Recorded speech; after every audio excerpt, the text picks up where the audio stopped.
تھوڑا back ground بتا دیتا ہوں کہ association of private sector universities of Pakistan پچھلے 2 سال سے کام کر رہی تھی کہ اسٹوڈنٹس کی امپلائبلٹی کیسے بہتر کر سکتے ہیں اور ان کو ایک سمت یا ڈائریکشن کیسے دے سکتے ہیں.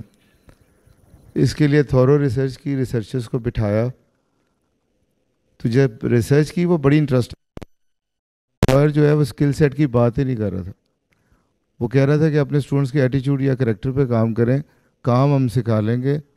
آپ کا بچہ اگلے دن انٹرویو میں اپیئر ہی نہیں ہوتا، اگر آ جائے تو راتوں رات امیر بننا چاہتا ہے، اور اگر کام کرنا شروع کر دے تو آپس میں لڑائی جھگڑے ہوتے ہیں کیونکہ کلیئرٹی آف پرپز نہیں ہے، انہیں پتہ نہیں ہے کرنا کیا، آگے کیا کرنا ہے، کیوں ڈاکٹر بنے ہیں، کیوں انجینئر بنے ہیں، کچھ پتہ نہیں.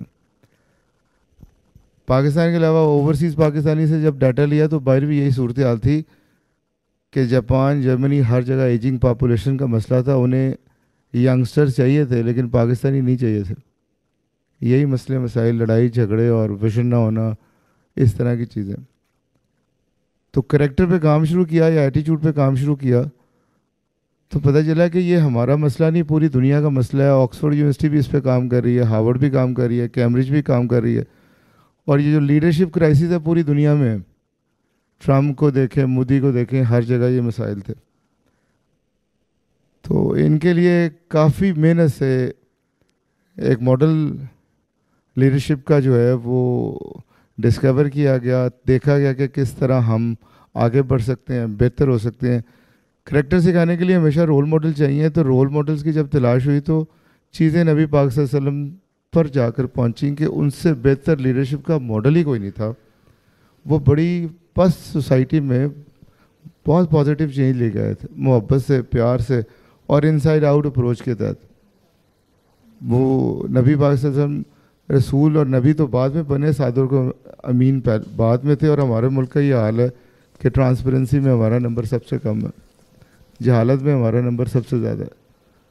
تو اس پہ پروفیٹک ماڈل جو ہے وہ انٹروڈیوس کرایا گیا، اور اسٹوڈنٹس اور فیکلٹی کو ہم کیسے اس طرف لے کے جا سکتے ہیں، اس پہ لیڈنگ ود کریکٹر پہ کام شروع ہوا. ریسرچ آگے اور گئی تو پتہ چلا اسٹوڈنٹس کا مسئلہ نہیں ہے، مسئلہ فیکلٹی کا ہے.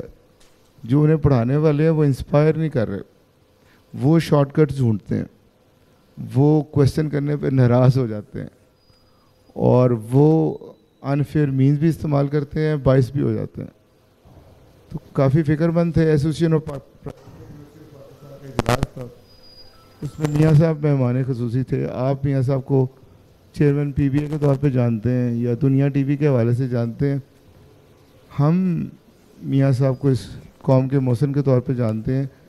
400 سے زیادہ کالجز ہیں پورے پاکستان میں، جہاں لاکھوں بچے ہر سال تعلیم یافتہ ہو کے اس ملک کی خدمت کر رہے ہوتے ہیں. 3 عدد بہت خوبصورت یونیورسٹیز ہیں. تو ہماری قوم کو آپ کو پتہ ہے ہیرو بنانے کی اتنی عادت بھی نہیں ہے. ویسٹ جو ہے وہ ایک بلڈر کو، ایک پوسٹ مین کو بھی ہیرو بنا دیتا. تو ہم نے پھر میاں صاحب سے ہی ریکویسٹ کی. اس میٹنگ میں میاں صاحب موجود تھے. میاں صاحب نے کہا کہ انڈیویجول کریکٹر پہ کام کرنا ٹھیک ہے، لیکن ہمارا جو انوائرمنٹ ہے، جو ہمارا یہاں پر سسٹم ہے، جو گورننس سسٹم ہے، وہ اجازت ہی نہیں دیتا کسی اچھے بندے کو آگے آنے کے. 2 خاندان ہیں یا اسٹیبلشمنٹ کی آشیرواد سے جو بندہ آئے گا وہ آگے آئے گا. آپ کے پاس کوئی پروسیس ہی نہیں ہے لیڈر کا. تو اگر چھوٹے صوبے ہوں تو عام قیادت، لوکل قیادت سامنے آ سکتی ہے، وسائل ہر جگہ پہ پہنچ سکتے ہیں، اسکول، کالج، یونیورسٹیز کے مسئلے حل ہو سکتے ہیں. فیکٹس اینڈ فگر سے میاں صاحب نے گفتگو کی، اور اتنی خوبصورت گفتگو تھی کہ جتنے وائس چانسلر تھے، ریکٹرز تھے، وہ سارے قائل ہوئے. آپ کو پتہ ہے یہ انٹلیکچوئل ڈبیٹ عام طور پہ یونیورسٹیز کا ہی کام ہے. علی گڑھ یونیورسٹی پاکستان کی تحریک لے کے آگے چلا تھا. اگر آپ امریکہ بھی دیکھیں، جتنے پریزیڈنشیل الیکشنز ہیں وہ سارے یونیورسٹیز میں ڈبیٹ ہوتی ہیں اور انٹلیکچوئل اس پہ گفتگو کرتے ہیں. تو میاں صاحب سے میں نے ریکویسٹ کی کہ کیوں نہ ہم ہر یونیورسٹی جائیں، وہاں کے پروفیسر سے بات کریں اور اسٹوڈنٹ سے بات کریں اور عام آدمی تک اویئرنیس دیں. ظاہر ہے صوبے بنانے نہیں بنانے یہ حکومتوں کا، پولیٹیشنز کا کام ہے، لیکن عوام کے ذہنوں میں سوال تو پیدا کریں. اس سلسلے میں لاہور کی یونیورسٹی سے سٹارٹ کیا، I B A Punjab university, سپی یونیورسٹی، لاہور یونیورسٹی، اور پھر فیصلہ آباد. پھر چلتے گئے، جہاں گئے